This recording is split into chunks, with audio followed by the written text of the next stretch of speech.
Irmãos, hoje a gente vai falar sobre o Deus de toda graça, o Deus que basta. Nós iremos falar sobre a vida de Paulo, a graça na vida de Paulo, tá certo? Paulo, ele enfatizou durante todo o seu ministério a graça misteriosa de Cristo, insondável, mensurável. Uma das características que mais encanta nas cartas são apenas ele falando de maneira espontânea, apaixonada, eloquente daquilo que Cristo fez na vida dele. Para se ter uma ideia de como Paulo fala da graça, existem 200 citações na Bíblia sobre a palavra graça e 90 é de Paulo. Então, quase que metade das citações da Bíblia sobre a graça é dele. E você pode pensar como entender esse aspecto da graça em Paulo. Uma das referências que eu queria mostrar entre tantas dessas 90 é Romanos 5, verso 20. Sobreveio a lei para que avultasse a ofensa, mas onde abundou o pecado, superabundou o quê? A graça. Uma tradução mais livre diz assim, onde abundou, a segunda parte, né, o finalzinho, onde abundou o pecado, a graça abundou muitíssimo mais. Paulo deixava claro que assim, o erro pode existir o pecado, e aquele que é mais pecador ao se converter, significa que a graça foi mais abundante na vida dele. E ao Paulo falar sobre isso, Paulo estava falando de si mesmo.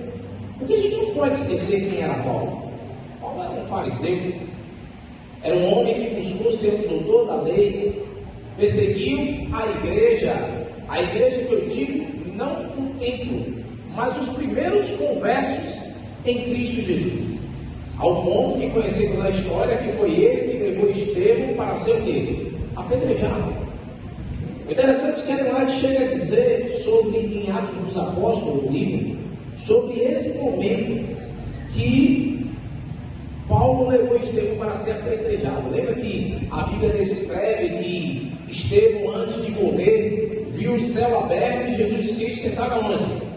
À direita de Deus. Ele falou isso, todos ouviram. E ela diz assim no livro Atos dos Apóstolos: de fato o Senhor não vê o homem. Nessa parte aqui, as vívidas imagens do testemunho e da coragem de Estevão calaram fundo na mente de Paulo e começaram a abalar a estrutura de sua resistência. Nas palavras de Ellen White, alguém mais poderoso que Satanás escolhera Saulo para tomar o lugar do martirizado Estevão, a fim de pregar e sofrer pelo seu nome e propagar extensamente as normas da salvação por meio do seu ser. Mas tem uma outra parte aqui também dela, que ela diz assim,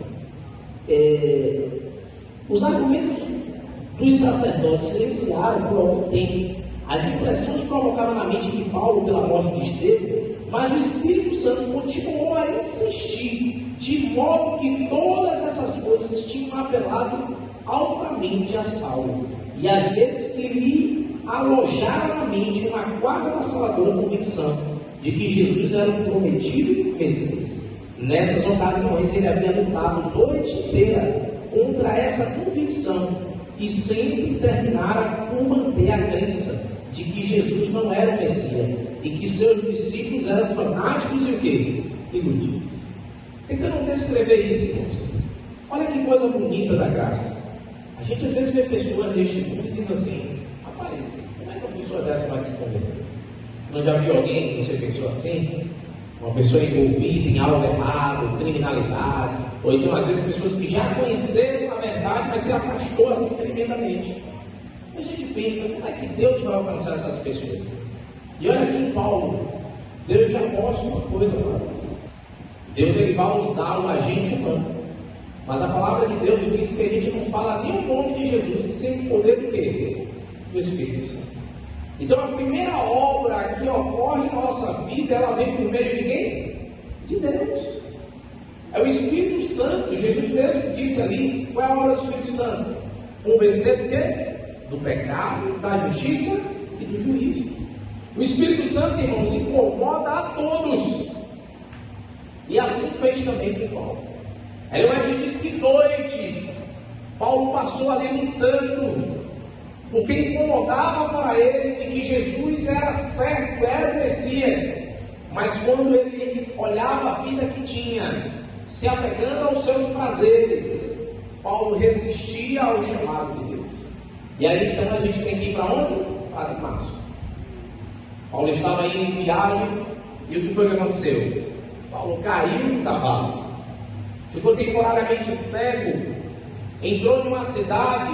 Eu estou descrevendo tanto o aspecto bíblico como Atos dos Apóstolos e demais, porque eu me surpreendi quando ela disse que Paulo ficou 3 dias sem querer comer, sem falar com ninguém, refletindo sobre aquilo que estava acontecendo. E nesse período que ele ficou em oração, foi quando Deus falou com ele: Paulo, por que me persegues? E ali Cristo se revelou. E existe esse aspecto que ele falou, né, quando caiu, mas o que eu quero na verdade colocar é que quando ele estava em jejum, foi aí que Deus falou com ele sobre Ananias. Você vai ver isso lá em Atos, o livro agora da Bíblia, né? Em Atos, capítulo 9, verso 17. Então Ananias foi e entrou na casa, e impondo as mãos, disse: Irmão Saulo. Pela primeira vez Paulo era chamado de quê? De irmão. Porque aquele a quem antes perseguia, este é o maravilhoso exemplo do que a graça pode fazer. Agora Paulo deixava de ser um perseguidor, e agora seria um homem para pregar e falar do Evangelho de Deus. Deus falou para Ananias, falou para Paulo, e marcou esse encontro, o encontro da graça, o encontro que transformou a vida de Paulo. Paulo ficou ainda alguns dias ali com Ananias, com os novos irmãos na fé. Mas quando Paulo descobriu essa verdade, Paulo queria compartilhar. Paulo entendeu dos seus erros e agora ele queria viver uma nova vida em Cristo Jesus. Paulo queria recuperar o tempo perdido, onde ele perseguiu e matou pessoas. Mas agora ali, eu achei bonito isso quando Leonardo falou, que ele agora recebeu a obra que era de Estevão. Ele deu continuidade de pregar o Evangelho e falar do Salvador que vive em mim. O livro de Atos nos conta que essa cena seguinte envolveu a recuperação da visão, o batismo, uma refeição com novos amigos, a permanência dos discípulos em Damasco, alguns dias, e em seguida, uma visita à sinagoga a fim de pregar que Jesus era o Filho de Deus. E aí então, aqueles onde ele pregava, falava: não é este que o que em Jerusalém perseguia os que invocam este nome, e para isso veio aqui com o fim de levar presos os principais sacerdotes? E aí continua, daí em diante uma curiosa versão de perseguidor. Paulo agora passou a ser perseguido por causa do Evangelho. Não acumulei suas cartas e manter a insensível distância da lista de sofrimentos que ele passou. Olha, eu sei que todos os discípulos sofreram, mas eu não sei se você já leu o relato de 2 Coríntios, capítulo 11. Eu acho interessante que não há nenhuma descrição na Bíblia como essa de Paulo.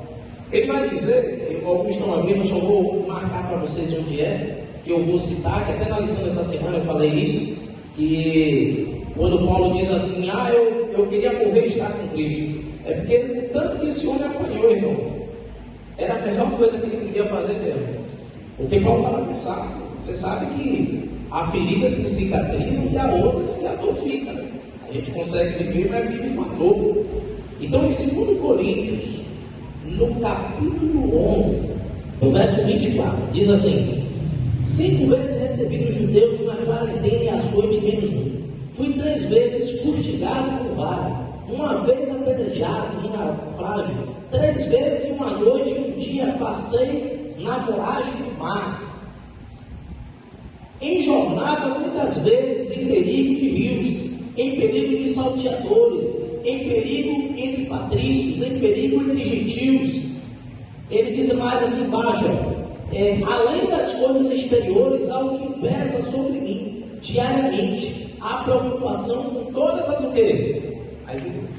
Paulo disse: olha, eu estou sofrendo porque eu tenho problemas físicos, mas também eu estou com a mente o quê? Sobrecarregada. Paulo ele tinha uma preocupação com os novos na fé. A convicção de Paulo era tão grande que ele também era novo na fé. mas ao ponto que ele sabia que nada poderia o afastar de Cristo. E ele sabia que tinha aqueles que são mais fracos, que às vezes uma tempestade, uma dificuldade faz a pessoa desistir. Você vê que Paulo era tão convicto, que se você for olhar em Romanos capítulo 8, eu gosto bastante desse texto, já até preguei em algumas igrejas, 8:39, as provas e a certeza do amor de Deus. Paulo diz assim: que diremos, pois, à vista dessas coisas? Se Deus é por nós, quem será o quê? Aquele que não poupou do seu próprio filho, antes por todos nós o entregou, porventura não nos dará graciosamente com ele todas as coisas? E aí ele diz assim, mais embaixo: como está escrito, por amor de ti somos entregues à morte o dia todo, fomos considerados como ovelhas para o quê? Para o matador. Eu tenho buscado agora, irmãos, toda vez que eu vejo escrito assim, como está escrito, aí eu vou atrás para saber qual é a referência. Paulo cita aí no Salmo 44, verso 22. Os comentaristas dizem que Paulo não teve um encontro de novo com Deus neste momento. Paulo havia já sofrido, apanhado, mas sabe o que o consolava? A palavra. Paulo tinha ela em mente ao ponto de ele falar: isso aqui me consola, e eu estou animado. Paulo, ele escreveu diversas cartas, e o interessante é que há algumas provas de sua conversão, outras provas, né, que eu já falei algumas, e tem algumas que eu acho bonito. A primeira delas é o aspecto de Marcos. Olha o que aconteceu. Paulo chamou Barnabé para viajar com ele, está em Atos, e pediu para que, na verdade antes, né, isso ocorreu antes, Paulo foi fazer uma viagem missionária. E como a viagem envolvia perigo, e Paulo já tinha um histórico de apanhar muito, naufragar, João Marcos ficou com medo, disse assim: rapaz, eu estou preparado para isso aí não. E aí Paulo, como era um homem muito corajoso, abandonou tudo, família, viveu só, por amor ao evangelho. Paulo disse assim: opa, tá bom então. Aí quando foi em outro momento, ele convidou a Barnabé para ir com ele e Silas fazer uma viagem. E aí o que foi que aconteceu? Barnabé queria levar a Marcos.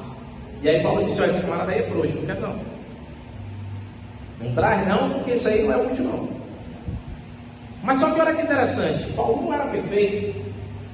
Porém, Paulo também nos mostra que a gente como cristão amadurece. Hoje a visão que eu tenho, ela pode ser mudada. No vídeo de hoje de manhã eu falei sobre a ordem das cartas que Paulo escreveu. E quando ele escreve lá para Timóteo, ele pede para que Timóteo vá o visitar. Era uma visita de um amigo. Ele queria um amigo presente. E aí sabe o que foi que ele disse? Traz também a João Marcos, porque ele também é útil para o quê? Para o evangelho. Paulo mostrou ali uma maturidade espiritual, de entender que João Marcos um dia foi um fraco, mas houve alguém que acreditou nele, trabalhou com ele, e João Marcos se tornou um grande pregador do quê? Do evangelho. Olha, irmãos, eu tenho aprendido uma coisa engraçada, que essa fala é desse novo presidente, e ele já fala isso para a gente já há alguns anos. Ele disse assim: ó, você sabia que tem alguns projetos na igreja que não funcionam por sua causa? E falando para a gente, pastor, falando para você, ancião. Ele disse assim: ó, se está um pessoal animado e você não está, fique em silêncio. Mas você já viu, eu mesmo fico assim traumatizado quando está pedindo para confirmar quem vai. Aí o cara escreve lá: não vou. Meu amigo, você simplesmente faz o quê? Não escreve nada. Porque às vezes o não que você coloca estimula a outra a também fazer o quê? Escrever não. A melhor coisa que você pode fazer é ficar o quê? Em silêncio. Por isso que eu estou dizendo que Paulo amadureceu, porque Paulo também errou quando ele condenou a João Marcos. Mas olha que interessante, Barnabé teve amor, cuidou.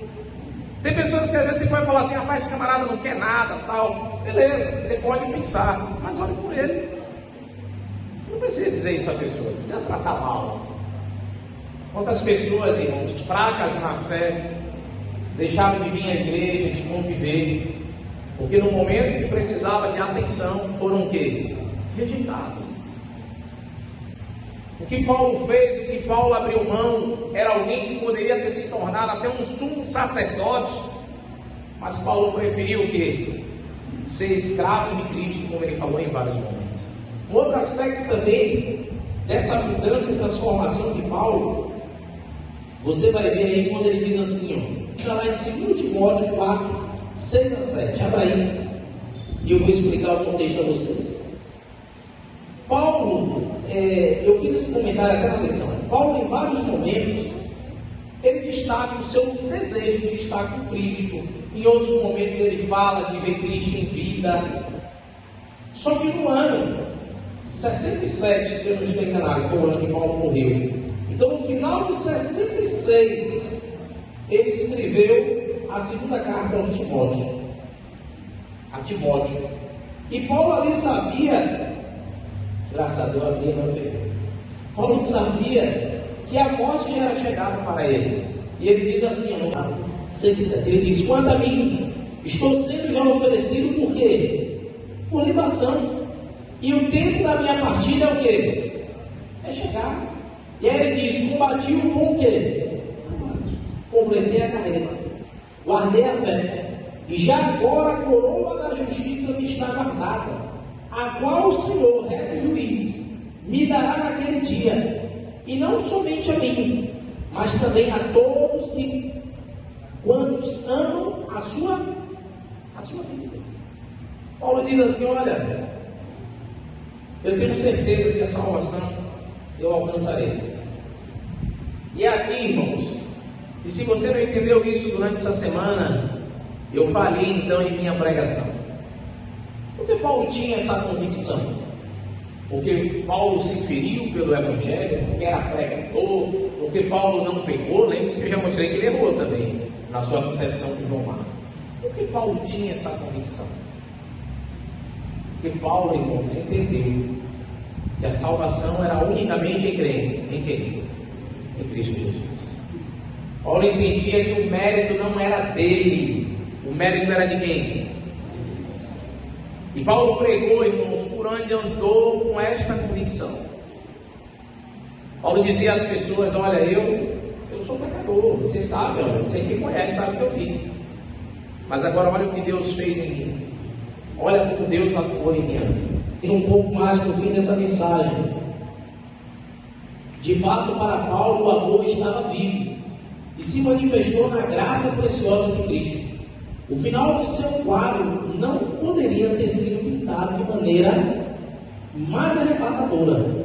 E aí, quando você olha ali em Coríntios, Paulo ele diz que havia 3 coisas importantes. Agora permanece a fé, a esperança e o amor. E esses 3, porém, o maior deles é o quê? O amor. Eu gostava desse verso, fazia outras aplicações, mas eu gostei dessa última aplicação que li. Porque Paulo fala que entre a fé, a esperança e o amor era mais importante. Sabe por quê, irmãos? Quando a gente se salvar e for para o céu, a gente vai precisar de fé? Não. Quando a gente se salvar, estiver com Cristo, a gente vai precisar de esperança? Não. Mas tem uma coisa que vai permanecer, é o quê? É o amor. Assim como o amor de Deus, irmãos, é infinito, e Ele derrama sobre nossa vida, a gente precisa compartilhar deste amor. As pessoas que se chegam até próximo de nós, precisam sentir que essa graça de Deus sobre nossa vida é uma graça abundante. Eu separei um hino que é em formato de clipe, é um desenho, e o nome da música é Me Leva Para Casa. Esse hino, quando eu vi a primeira vez, ele me impactou, porque ele diz o seguinte: como pode me amar Deus, sabendo o que eu fazia, fazendo tudo, sabendo tudo que eu fiz de errado? Como pode me amar assim? Irmãos, este hino fala 100% sobre a graça. Não há mérito em nós, irmãos, para a salvação. Somos indignos, somos pecadores. Davi chega a dizer: em pecado me concedeu minha mãe. Mas Cristo aparece e nos diz: a minha graça